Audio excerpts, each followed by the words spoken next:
Attention senior citizens pensioners, national ID gagamitin na for pension payout? Ano ito at meron ka na ba? Ating alamin.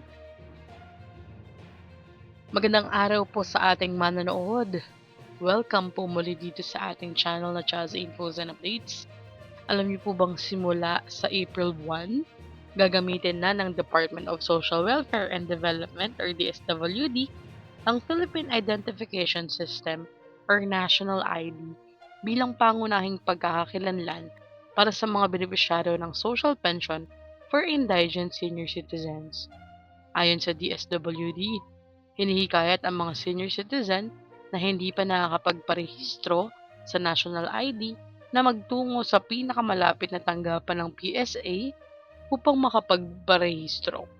Upang maging mas madali ang proseso para sa mga benepisyaryo, magsasagawa rin ang PSA ng PhilSys registration kasabay ng mga nakatakdang payout ng pensyon. Para naman sa mga bedridden o hindi na kayang bumiyahe na senior citizen, magsasagawa ng home visit ang mga tauhan ng PSA upang maiparehistro kayo.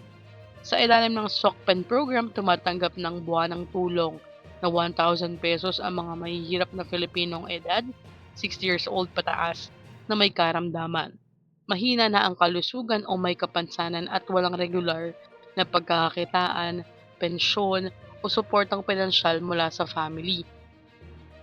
Ang nasabing halaga ay itinakda sa ilalim ng Republic Act No. 11916 na nagdoble ng social pension ng mga indigent senior citizen mula 500 patungong 1,000 pesos bawat buwan.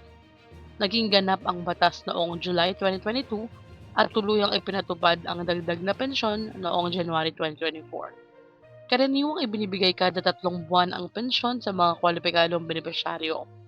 Noong 2025, umabot sa 4,113,050 indigent senior citizens ang nakatanggap ng social pension mula sa mga DSWD. Mas mataas kaysa sa original na target na 4,085,066 na benepisyaryo. Ano po inyong reaksyon sa magiging pagbabagong ito? I-comment na sa baba. Hanggang dito na lamang po muna. Ito ang Chaz Infos and Updates. Like, share, and subscribe para kayo updated. God bless po and have a nice day.